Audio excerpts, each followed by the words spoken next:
They said they wanted power. Oh, awesome. Zapa, Zakalush, Kalamatskalo. Welcome to Guru Talks. Guru? What do they do, like levitate and chill on mountaintops? Not exactly, but you are in the right place to find out everything you need to know, and it's actually quite simple. I am your host, Florian Boschi, and I will be going extra deep with Guru Bhaneswaranand each and every show. We are covering deep truths about relationships, success in business, world peace, and many other topics. Oh, and of course, enlightenment. Because our Guru, well, he is enlightened.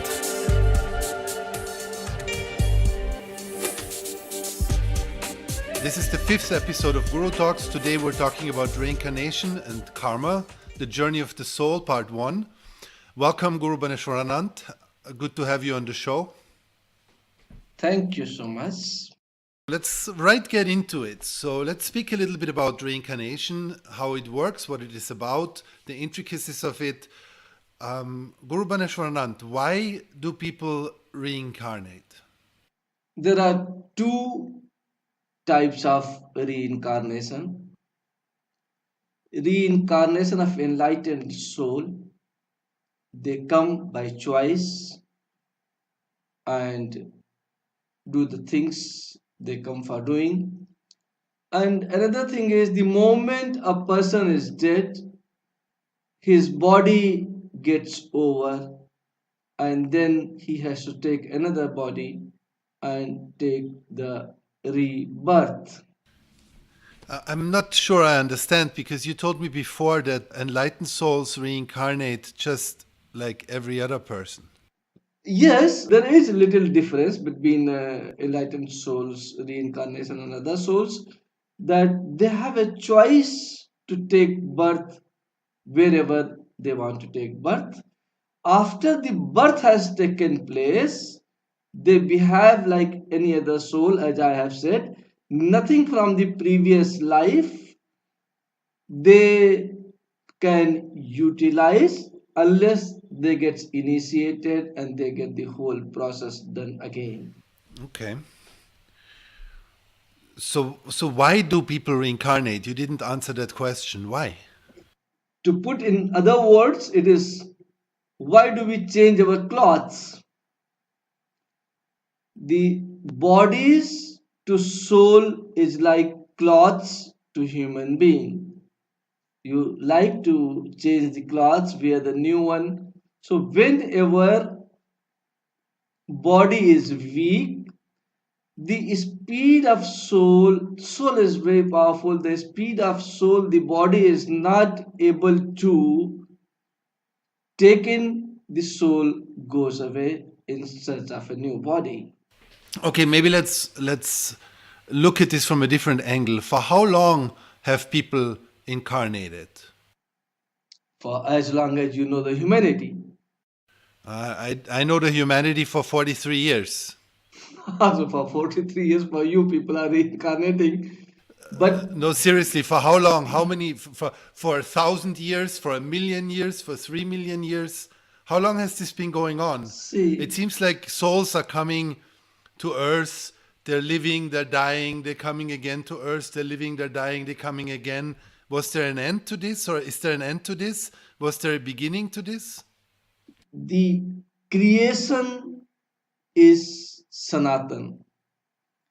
That means it has no starting and it will never end. There was no time when you and me were not present.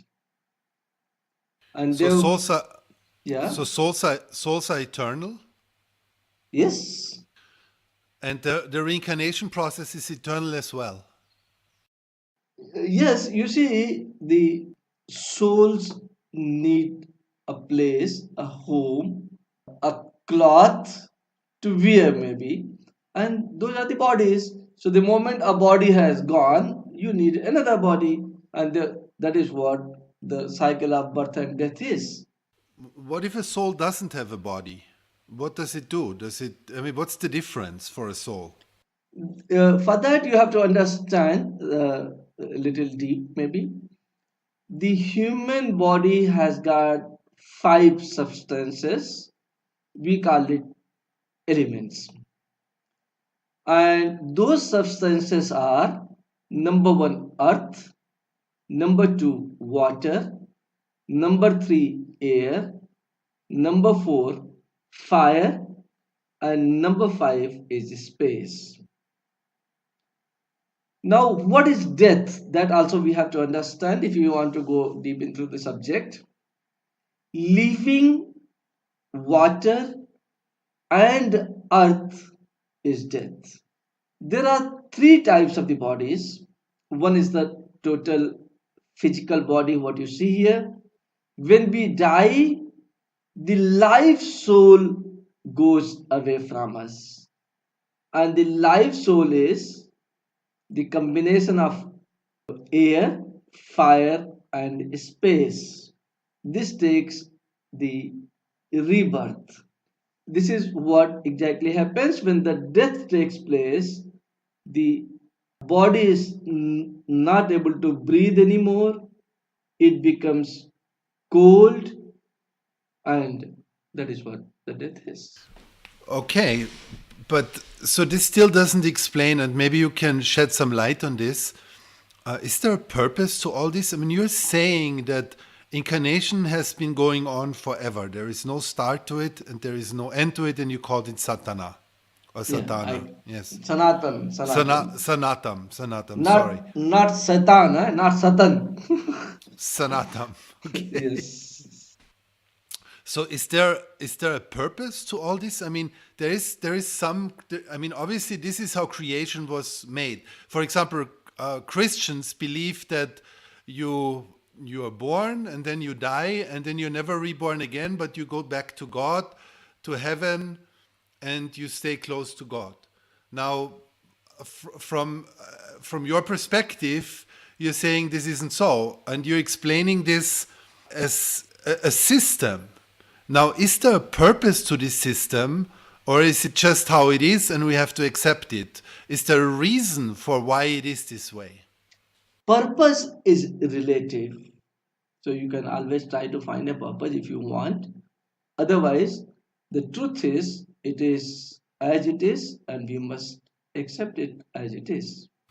Okay, I understand. So when you say purpose is relative, it's like any purpose that we attach to the system is just an explanation to help us feel a little bit better about ourselves, feel a little bit better about thinking that we understand something. Look, the religion in Sanskrit text was defined as dharate dharma. Whatever you have perceived is your religion. It may not be based on truth. It, it is whatever you have perceived is your religion. Now, what I have perceived, I will like to elaborate a little more. When I am born, I am like a computer. Rather, computer was copied from the human being, but I'm giving an example that when I'm born, I'm like a small computer connected to a server. Okay. Now, whatever I decide becomes my religion. What's the server? Can you explain this, the model, a little bit closer? Server is the source computer where all the information goes. You decide, and whatever you feed in servers, according to that, you are able to get the informations back. So if you decide that, for example, this is another example I am telling, if you decide that killing an ants is as bad as killing a human, so if you kill an ant, after that you you are responsible for the same amount of sin as when you kill a human. So whatever you put inside this, And on different circumstances, it has been told several times that our religion becomes different. A religion of a saint and a religion of a soldier becomes different. So, on what circumstances you are living, according to that, your religions becomes different. Depending upon the places where you live, your religion becomes different. Places where water is not available in plenty, preserving water becomes part of religion. And the places where water was available in plenty, preserving water does not become part of the religion. This is how the religion works. So, what's the difference between the model that you're explaining to us right now and, for example, the Christian model that we've just talking about before you started talking about religion, or which you took at a course to start talking about religion? That you go to heaven, you stay with God. You're saying that's basically a formation of conditioning, if I'm getting this right. Yes. Okay. Yes. And then people have this belief system, and then their connection to the source server or the source computer is as such that a certain information comes back to them that fits with their preconceived image of how the world works. Is that correct? Right. It works exactly like this, as you said. So what? So how do our listeners know that what you are telling us is any different from that? It is for them, for you to decide whether it is different or not. What I am telling is, depending upon the circumstances in which a society lives, according to that, their thinking and their religion becomes. Like for example, Hinduism believes in reincarnation. So is that also just an emanation of their conditioning? Yes, you can say so. Their belief in reincarnation is much different than the belief what I have. And yes, I think, yeah, depending upon what they were living in, accordingly, they started believing so. Is your explanation also an emanation of your conditioning? You can say so, yes. You can say that too. So this model that you're explaining us is not truth, or is only truth from the perspective of your conditioning? These, again, I tell you, they are all relative things. Look, the thing is that the moment death occurs, if the same soul is born again, a person can say it is the same soul. The other person may not agree for the lifetime that it is possible, and the dispute remains. But the truth is that whatever the air, fire, and little space which soul was having when it goes out, because it has got the air, it either remains in the form of the ghost or it takes another birth. It is not going away from the earth's atmosphere. So I guess maybe I ask a little bit different. How do you know what you know? Like a people dies, and then you cannot see anymore what happens, right? Or maybe you can. I'm trying to understand. My conditioning is not based on the religion in which I was born. My conditioning is not based on any other religion. So, I mean, what the conditioning we are talking about then? I think we have emphasized many times that there is nothing truth other than source. But yes, as regards to reincarnation or birth and death are concerned, the energies what goes out, we call it soul, and same energy takes another body and we call it rebirth. You can name it differently, that it is not the same energy, but yes, it is the same energy and it takes the rebirth. In some of the cases, we have seen that they are able to remember something from the past life, and in their childhood, they are able to narrate it to us. Three energy bodies cannot be seen by the naked eyes, they can only be felt. And there are several people, including me, who has felt these souls after death. And it's a known phenomenon in every society, in every religion. Even if they do not accept it, they know that soul exists and it takes the new birth.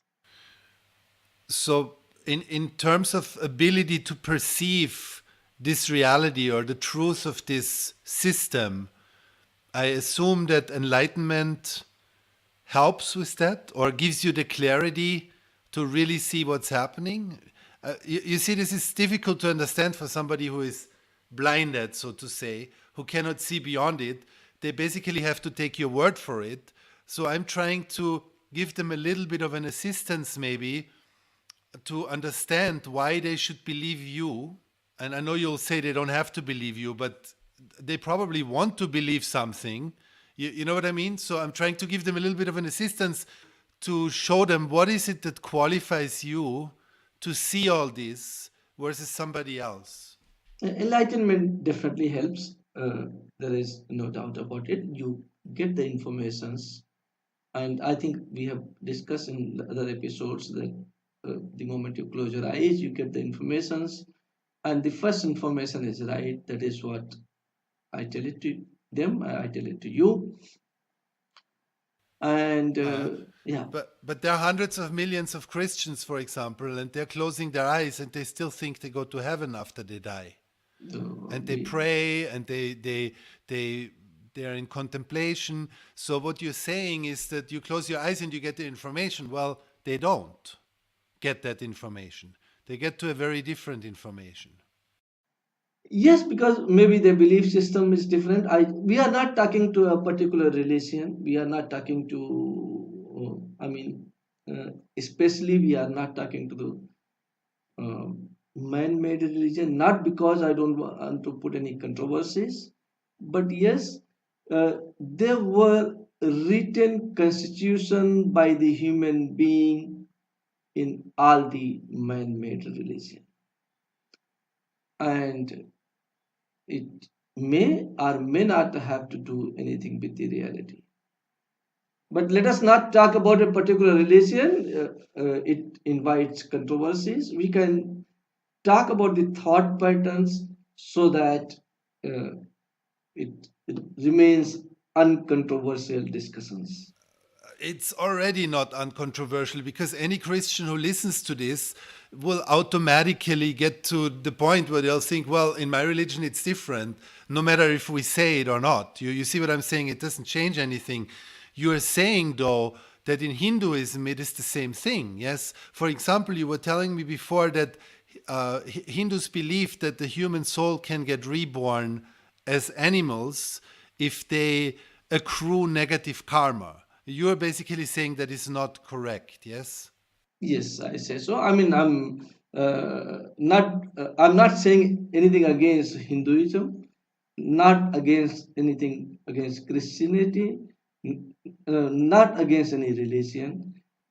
The fact is that when a human being dies, he is born as a human being. There are several examples, several things where people has related to previous lives, and it's a known fact. Nobody has ever come to anybody and said that I was a goat and now I'm born as a human being. Okay. There is a lot of people who say that maybe a loved one who passed away has that their dog or their cat has a strong similarity in their personality to maybe a grandmother or an aunt or an uncle that passed away. So maybe you can talk a little bit about why this is not possible. There are several things. We try always to relate to our pets. Other than pets, they don't see this. And anyway, I mean, almost every religion in Hinduism, they say that if a snake has come in your house, please understand that your ancestors has come, so you don't kill it. Maybe they wanted to save the life of a snake. It has got nothing to do with the reality. Another question that's very interesting. When we get reborn, let's say I'm a man this life, you're a man this life, is it possible that I get reborn as a woman in my next life? Usually not. There had been one or two cases in the history where a man was born or a woman was born as transgender, but there had been no reported case where a woman was born as a man, a man was born as a woman. But isn't the soul by principle genderless? Yes, souls are by principle genderless, but I think in one of the discussions we have already talked, whatever you carry at the time of your death, that is what your next life is. And because of that, maybe, but I have not come across any soul which was female in the last life and has taken birth as a male in this, or male in the last life and has taken birth in this life as a female. Let me just understand how you do this. When you, let's say you sit in a room with a person, you talk to them, are you automatically aware of their past lives? Not usually. You see, I'm when I talk to a person, I'm not aware of him at all, unless he says something and we spiritually look into it. Maybe then I come to know about the things. Otherwise, I do not go into anybody's life by myself. But for the people you work for, you do rituals for the people you help, you probably have to go in and then you know what their past lives were, yes? No, I think I usually do not work for the past life. The working in the spirituality and in the ritualistic thing is very simple. Look, whatever your problem is, there is a defined solution for it. And the moment we understand the problem, we try to give the solutions and nothing, I mean, we do not go beyond that. So why then do you know that there were no reported cases where a man got reborn as a woman and vice versa? There are many, many things which keeps happening. Sometimes a person who is born in the childhood starts repeating the things of the past lives. That time people come to know about it. Otherwise, I have seen yeah. that with you. Remember, what's his name? Arjun? Mhm. I mean, people come and they, if they remember, you see, when a child is born, he brings things from the past life, forgets in this life, and there are few people who are able to remember even the past kind of things. But you see, it's very risky to see the people's past and tell it to them because it carries them to the past, and then it becomes difficult for them to live. Okay, we'll talk about this in a second. I have more questions about this. This is very interesting. But before we go there, I would like to ask you because many people do past life regressions. You know, there's a whole therapy. There are several forms of therapy, of spiritual work. It's very common that people go to a therapist and that therapist takes them back to their past lives, supposedly to help them untangle some of those past attachments, to actually free some of the karma. And in those past life regressions, many times people have remembrances of a man would have a remembrance of a life as a woman, for example. This happens very commonly. What that if you're correct, that would mean that they are not really experiencing one of their past lives. So what are they experiencing? You bring a person, I can tell about a particular person, but in general, I am against number one, taking people into past life for any reason. There are solutions available in this life for whatever problem you have, and you find the solutions and do not try to go into the past phase because it has got several things. and you have to pass through that death also if you want to go to the past life, which is not at all good. It is not advisable, and it should, at all costs, be avoided. Because it awakens past karma? Also, the weekend's past karma, you come to know about. See, there are many other things also other than karmas. You come to know about our children, you come to know about your attachment to them. Then there becomes two types of attachment. You cannot live a dual life. So it should always, at all costs, I said it should be avoided. So, just to understand this a little bit better, so let's say a woman remembers that her child was her husband in her last life, for example. Yeah, it is, that is possible. Okay. If she remembers, and starts seeing her husband, or she starts seeing husband in her, there are bound to be the problems. And therefore, I always say, So, but then she will fall in love with her son, or how does this work? I mean, mother is already in the love with her son, but she may fall in different types of love, which is definitely not good. Okay. So when we go back and we remember a certain pain that we were going through or a certain death we experienced, that experience of that death can darken our current life? It can. And look, why the universe, the whatever you call God, universe, creation, source, the finest thing what source has given us is capacity to forget. Why? Everybody want to remember everything, but forgetting is a blessing. It is not otherwise.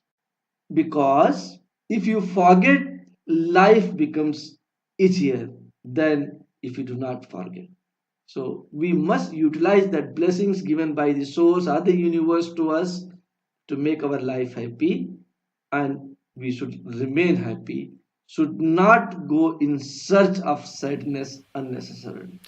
Yes, but a past life regression therapist might now say that we carry these things anyway as a karmic residue in our subconscious, and it affects our conscious life. So just because we don't remember it doesn't mean that it doesn't affect us. Some would even say that the subconscious affects us even more because we are not aware of it. So by making ourselves aware of it, we can actually take some of those effects it has away from us. That would be a common thing to say, I think.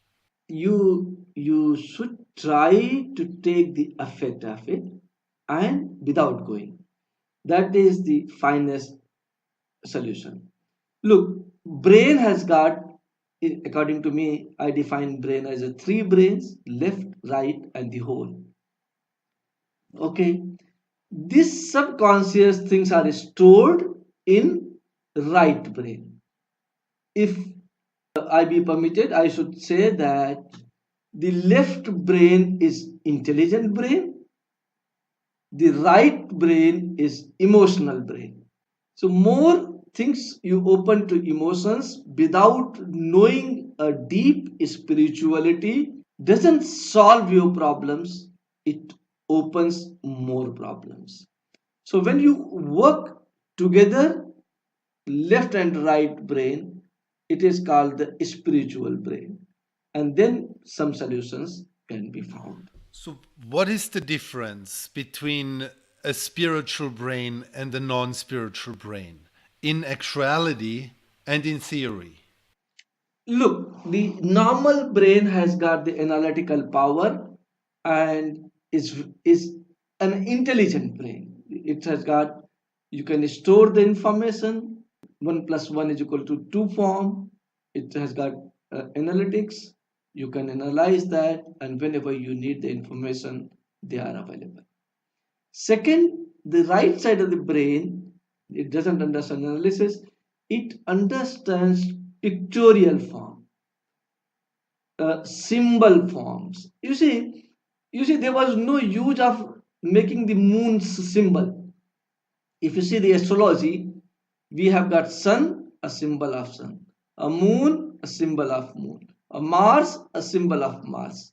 So that when we combine these informations together, the left brain and right brain together. That is what spirituality is.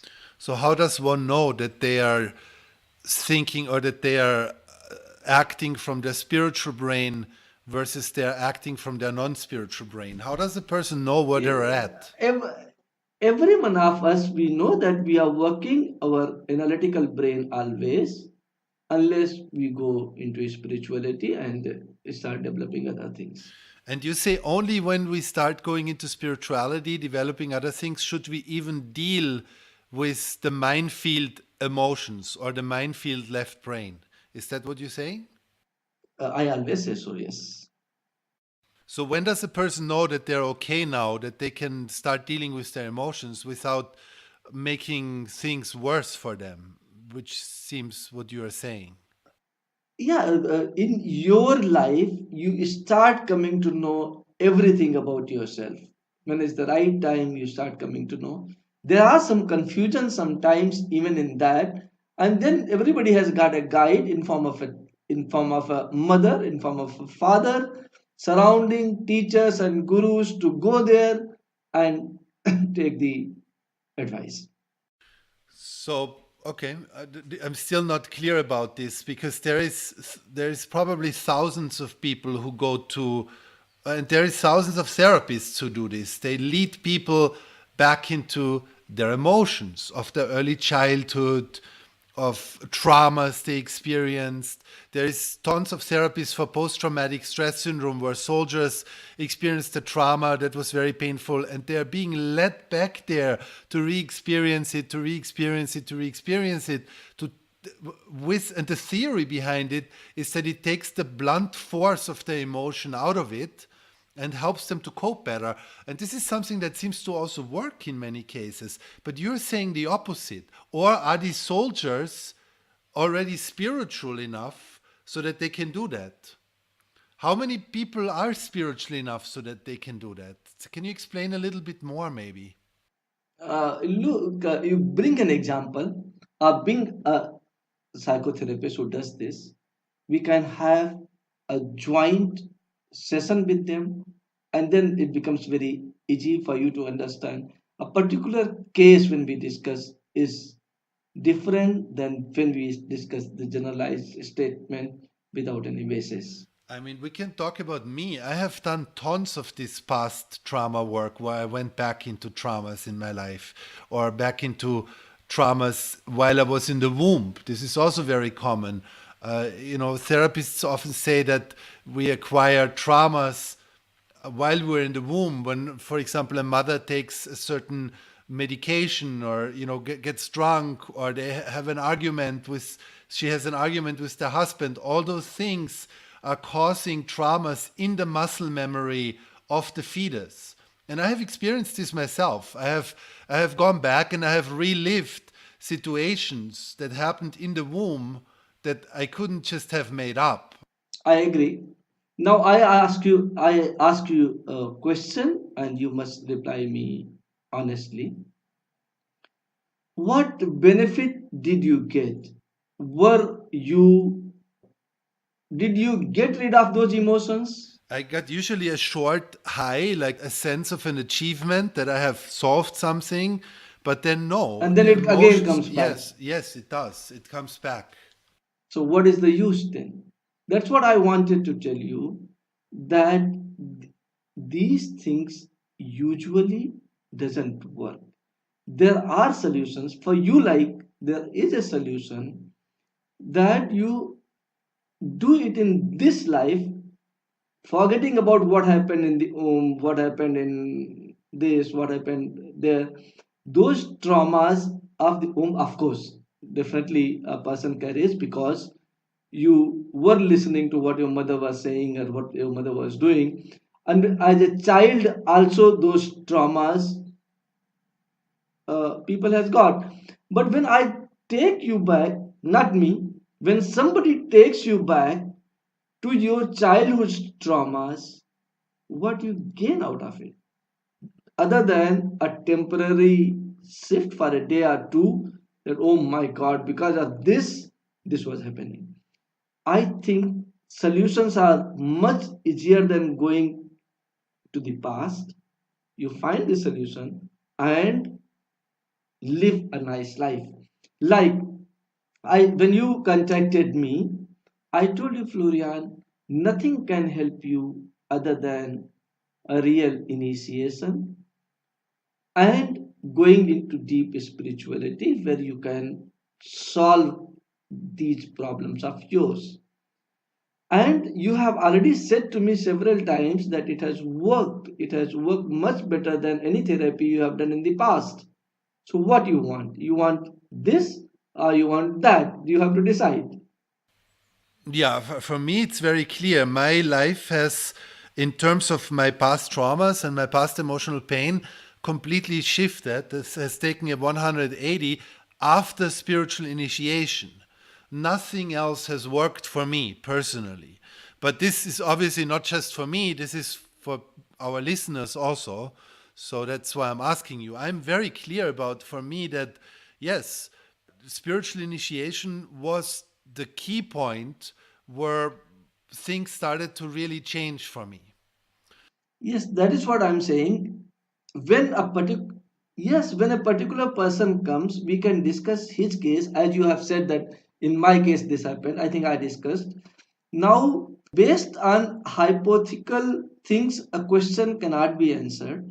But yes, in case there is a case and we feel that somebody has treated himself or to others by taking them into the previous life, maybe when I talk further in the further podcast, we can incorporate. I invite you also, you can incorporate that topic, that yes, we must take people in the previous lives. You see, in this spiritual life of mine, I have not seen anybody who has got the real benefit other than knowing something. Knowing knowing is not a blessing, because God has given us the blessings to forget. So remembering again is not a blessing. We must not try that. We must try something for future and for present. So interesting that you say that, because I do have an example, and it's actually somebody you know very well. It's one of your disciples from Germany who I went through the layout for this podcast before we met today. And we went through the questions and we brainstormed a little bit and just on the basic structure of the topics today.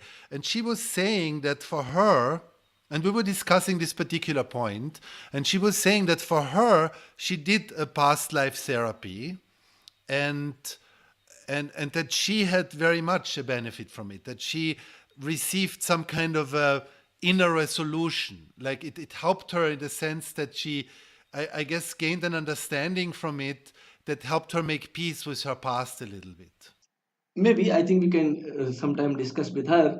But I tell you, when she came to me, she was all broken.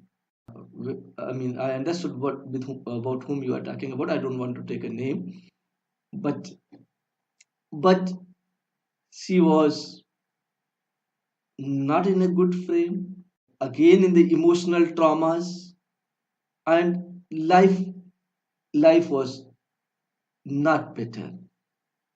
And she has done all that things several times, as you say, and as she has said to me.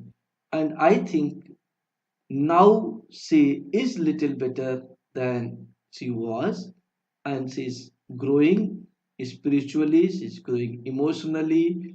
Used to cry and cry and cry, and I think that is not happening now.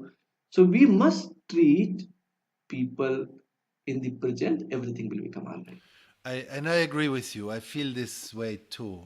Yeah, I can feel a difference somehow. But yes. So another question about this. So why do you think that people, when they do past life regressions, they can experience themselves as having been living at some time as the opposite gender, if that's not possible? Does that mean that they are not really tapping into their past life, but maybe into some, I don't know, some other morphogenetic field? Maybe. I mean, if it's not possible, or if it's maybe. extremely rare, yes. It is rare, and if you get across an example, we can discuss that particular case anytime. I'm open to it. Okay. So here's another question. There is a religion, this now we're talking about Judaism, but there is a belief that a soul can be split after or before getting reborn, that a soul can, before getting reborn, be split in different aspects, in different emanations. They are called sparks of the soul. That these sparks can be reborn in different bodies to do different corrections. They call it corrections there. And what do you say about that? It's again, you see, something which I think may not have a basis, but as a belief system, it is good. We can have it. And you have to see on what circumstances this was incorporated in that particular religion or in that particular system. And when we study that deep, I think I have not studied this, but yes, you have raised a very valid point. We can look into this. What was the reason and why it was incorporated? We will be able to understand. But most of the religions, and I ask all religious people to please forgive me for and do not take it otherwise. But most of the religions were made for a particular purpose. And that was the time when policing was not done, when probably police was not there. So it to control people to behave nicely in the society, religion was used. So if you do this, God will punish you. If you do this, God will punish you. If you do this, God will give you this particular punishment. If you do this, God will award you. Okay, God is not in the business of punishing or awarding. God is my friend, my deepest friend, and He will always take care of me. And believe me, He will never punish us. Okay, now there are several things in several religions that you go do this, somebody will come and they will uh, take you take out your juices like this. There are many things I have heard, but now I want to tell you something. After death, you know what the soul is? Soul is air, fire, and space. Tell me, there many religions says that somebody will come and beat us.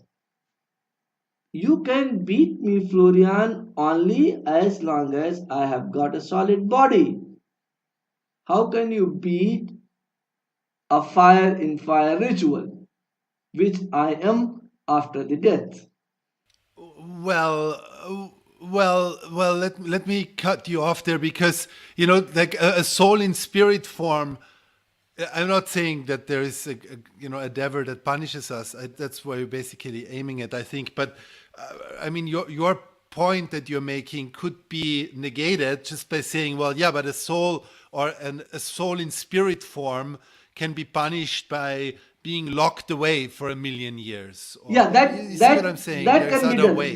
Yeah, that can be done. I agree. But this is, I mean, in the religion I have studied that it can be beaten. How can you beat it? There are several things we have read, and that was nothing. There was nothing wrong in it, because we wanted people to behave in society in a particular manner, and because of that those things were incorporated, and I respect this incorporation. And I always say that there was nothing wrong in it, it was for good. But now we have got different systems, we must understand things, and we have got a system to live in a society. And if we do not live in a society in that way, there are jails, there are this, there are that. And those were the time when the need was something different, and that time they were made. So reward and punishment is a human admission to basically work with guilt in a socio-economical and political way, in short. Yeah, Yeah. Okay. So what then happens to a soul when it dies? Can you explain the path a little bit? That what happens to the next life? Is a soul without a body still thinking in the same way that we are thinking? yes, it is possible. And when soul dies, it remains a little bit confused what has happened, but it is in the form of fire and air and space together. Where does it go? It remains around, you see, because it all depends upon your karmas, your attachment level, your detachment level. That's what happens to soul if you are asking what happens to it. But usually, after the death has occurred, in some time, whatever near that place is available, it takes a new birth. Usually, it all depends upon karmas, and karmas also I define now. There are good karmas and bad karmas. That is what we all say. You get the result of these both the karmas. They both bind you to your next. Good karma and bad karma both binds you, you're saying. Yes. Can you explain this a little more? How do you mean? Because people are constantly striving to have good karma versus bad karma, yes? Good and bad, I told you, are the same thing. I think we have discussed this several times, and they are the same things. Good brings rewards, and bad brings punishments. For me, rewards and punishments are also the same thing. But it binds you and to take the next birth, and in that birth, whatever you were able to remember at the time of your death, you bring it to the next life, and that is called karma. Now, another set of things is devoted karmas and non devoted karmas. If I believe that whatever is being done is not being done by me but by the source, by the God, and we adhere to it honestly, we are not responsible for any rewards and punishments of our karmas. That is what my intention is, to go to or to bring people to, that we understand that I am not having any power to do anything in this space, society, earth, whatever you call it. It's God, and He has chosen me as a medium to work for Him. Then I'm not responsible for my good and bad karmas. And when we do with the ego that yes, I have done this, I have done this good, I have done this bad, I have punished this person, that time we are responsible for my own karmas. Okay, fine, but everybody who makes a decision from an emotional desire standpoint is obviously in their ego and therefore obviously doing it themselves, yes? You are right. You are right. Which means that to have a how did you call this, a non-devoted or devoted or an attached or a non-attached karma, maybe we could say. Yes. Can we Yes. use that word? Yeah. So that means that only a person who has no more emotional desires can have an unattached karma. Is that correct? Yes, it is correct. So, and that equals the state of enlightenment or self-realization or completion or purnatva. Yeah, it is. It is definitely it's a very high stage in the path of enlightenment. Because like we have talked about this before, and back then we discussed that the danger of this teaching is that somebody could now go ahead and do whatever they want, and then say, "Well, it wasn't me," And say that God has done that's it. right. Yeah, yeah. I think now then we have to go in the again back in the karmas. Why I want to harm somebody? Again, out of an emotional desire. Yeah, out of an emotional desire. Now, when there are no emotional desires, nothing belongs to me, everything belongs to God. When there is a saying in some this thing, when I was there, God was not there, and now God is there, but I am not there. So when God is there, I have got no desire left. Why will I do the bad karmas? Why will I do the good karmas? I will not do anything. I will totally surrender myself to the higher force of source or God, whatever you call, and not responsible for my behavior, not responsible for anything. So again, this is not a free ticket to go around and start shooting people.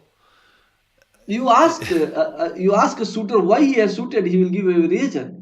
He will give you a reason. Not he will never say that because God wanted me to suit. No.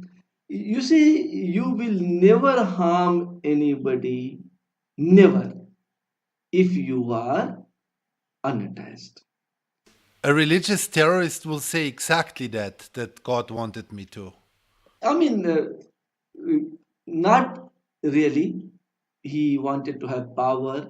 The religious terrorist is representing his leader. Terrorist is a very small thing who has been taught according to his leader. You interrogate leader, you will never get this answer. They want power, they want money, they want to rule or something. So the terrorist that believes that he is doing an action in the name of God is basically confused by his management, is what you're saying.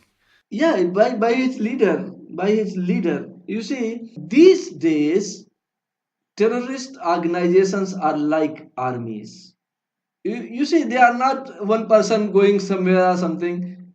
They are big organizations. They are big organizations working in the same way as a professional army sometimes. They appoint the commanders, they appoint junior subordinates, and it's a very there are terrorist organizations where 50,000, 100,000 men are working. It cannot be possible without an organization, and it is being done only for power. You see, anywhere it is usually done for power. You know, you were saying a few minutes ago that God is your friend and that God is not in the business of reward and punishment, but God is your best friend, basically. Yes. So is Yes, not mine. ours. Ours. Please excuse my words if I have said mine. Ours, Florian's, mine, and everyone who is listening. God is his or her friend. And is God the one who created the system of creation the way we have been talking about it today? Yeah, You say there is no creation, right? Creation has always existed. yes. So is God and creation the same thing, or? Yeah, it is same thing. I told you that I have given several names like source, God, creation, nature. All these are the names. You can call anything you feel like. So if God is our friend and God is creation, why not create a reality, or why not have a system or a reality where there is no pain? I think a lot of people in religion have always asked this question, right? Why not just, There is no pain. why is there even duality? Why is there even a necessity to have a path where we move out of duality? Why not create all people enlightened and free of those afflictions to begin with? One thing I ask you a question. Do you drive a car? You know it. Yeah, I know that you drive it, but Yes. now what if you do not have a brake? Brake is the negative of the car, and acceleration is positive. Yeah. What if I can't have an accident?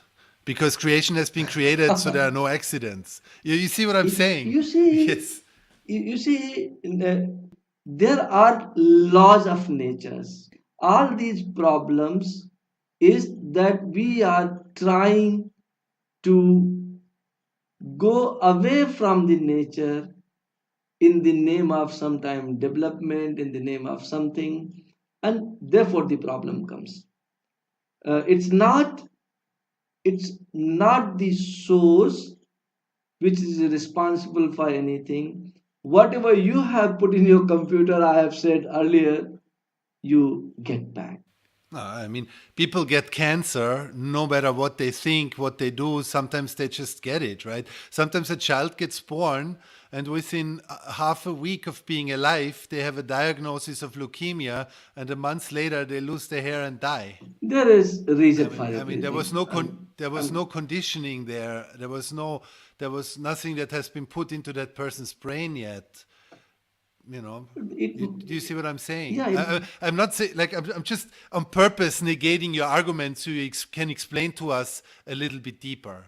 no, you see, for everything there is a reason. For everything there is a reason. Maybe from the past life, maybe from whatever karmas he has taken from the past life to this life, or maybe what he has done in this life, or maybe what he has done in the process. And the place where I want to take you is life and death does not matter. When you are unattached, even that does not matter. Do you want to take all people there?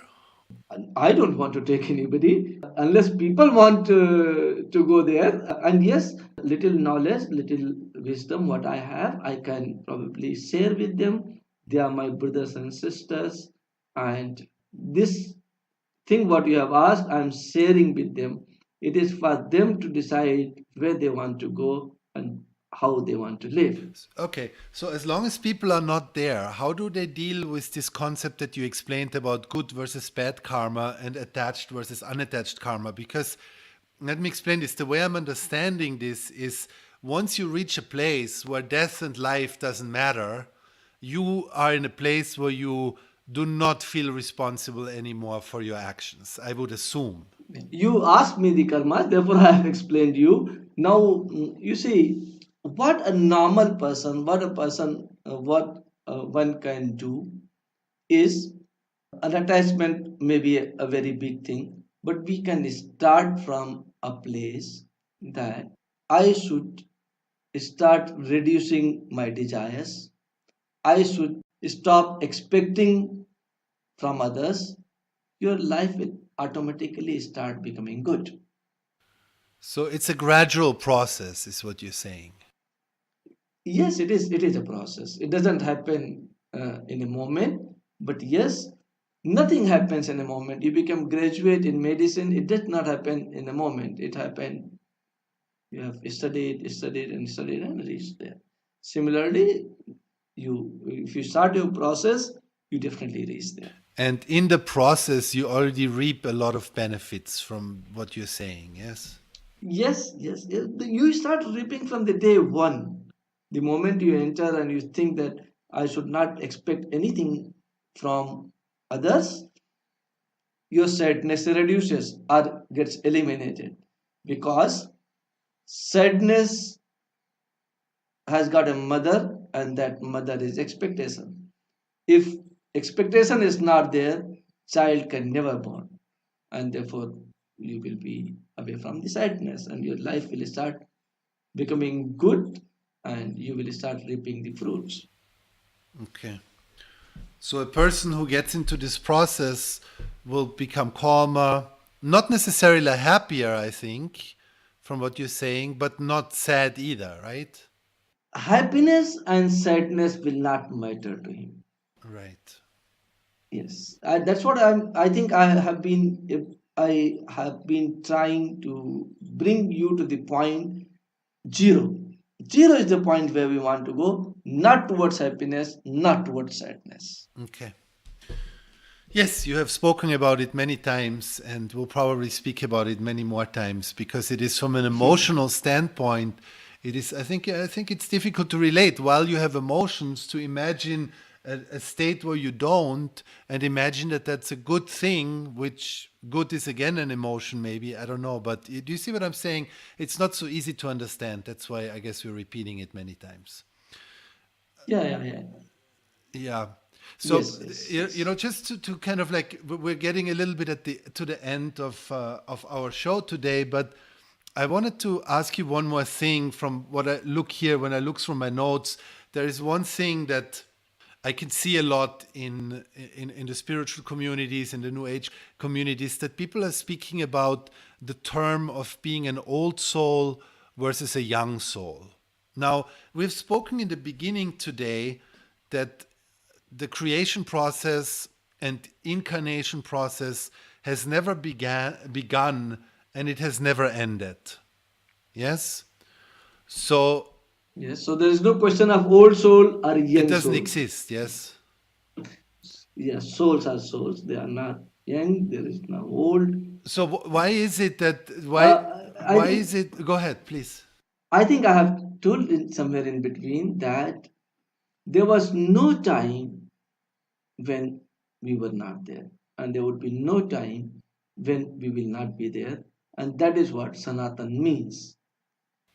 So can you explain then under this perspective why in 1901 there were I'm not sure, but there were maybe 120 million people living on this planet, and now 120 years later we have 8 point something billion people living on this earth, each of them being their own soul, I assume. How Yeah, does this happen? there are several reasons. The medical science has advanced a lot. A lot of people which were getting born in the past were not able to survive. Today, everybody, I think, anyone who gets born, the survival rate is very high. But And that's not what I'm talking about. I'm talking from a soul perspective. Where do all these souls come from? they were always present in the universe, and they will always be present in the universe. Sometimes in the human form, sometimes may not be in the human form. Sometimes a child gets born, dies, that is a soul only. Now it will again get born. How many births and deaths are happening? How many births and deaths are not happening? Now it's again a point of analysis which I have not done. Maybe I give you this responsibility to do this, and next episode we can talk about it more. I, I don't know how to do this. I cannot perceive this. You're the one who can perceive this. So, but my question is, if you're saying that all souls are getting reborn and that's the natural state of things, and then you're saying that, there have never been as many people on earth as there are now. But then, You but that is what you say. I mean, they maybe 5,000 years back there were more people. If you read Mahabharata, which is written in Sanskrit, there were so many soldiers. I mean, it's not true what you say that these many people were never there. Yes, okay. maybe hundreds of years back, thousands of years back, it was not there, but they were there. Technology also, we feel today that we are technologically very advanced, but that is again not the correct thing. The human history has been destroyed, No doubt about it. maybe on a purpose, so that we do not know the truth. But I tell you, we had better aircrafts in the past, we had better technology in the past. Whatever you have done on this earth, you have not created it, you have researched it.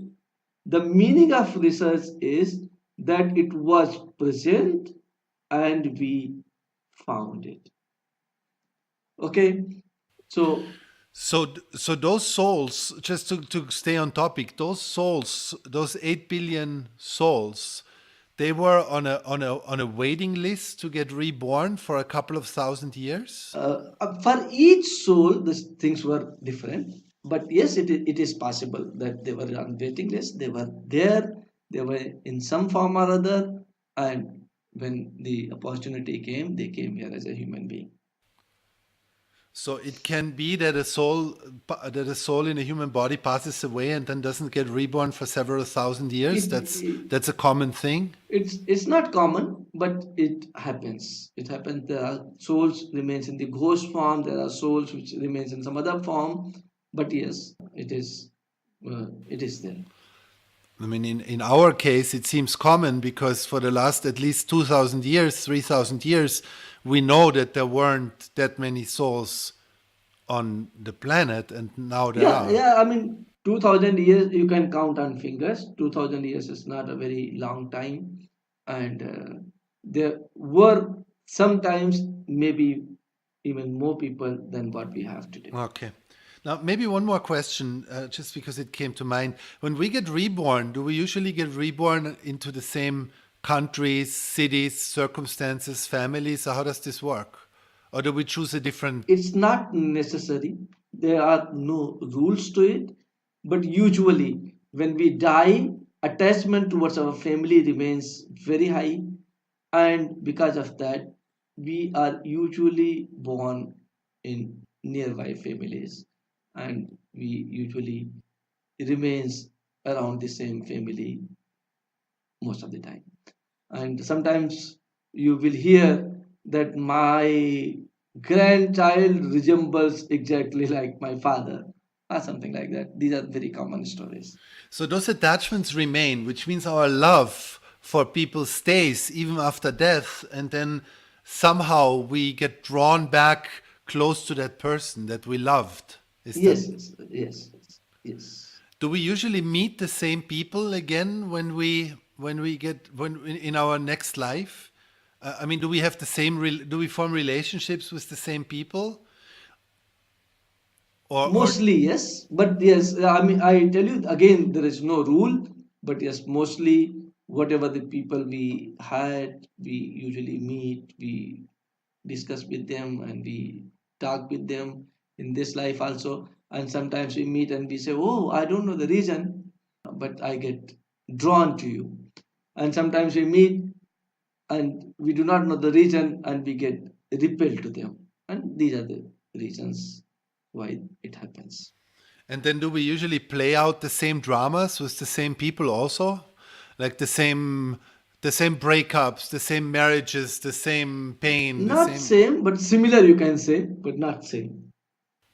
But history repeats itself in some form through our karmas? Yes, it repeats. Yes, it does. And the way to break out of this is again a deep spiritual path, I assume. Yes, that's what I have always said, and that is the reality. If you want to break it, then you have to go into spirituality and slowly move into deep spirituality. But you also say it doesn't matter if somebody breaks it or not, right? Enjoy life, do your thing, enjoy life, and do whatever you want. Yes. That I always say that. It's not necessary that everybody becomes spiritual. You enjoy your life. Try to bring little spirituality in it. Expect less. Try to be fair to you, to yourself, and to others. Try to love yourself. When you love yourself, you will automatically love others. I think that's a great ending for the show. Thank you so much for joining us, and I'll see you next week. Yes, you're most welcome. Bye-bye. Thank you for listening to another episode of Guru Talks. Share this episode with anyone who wants to be enlightened by Guru Bhaneswaranand, and don't forget to click subscribe.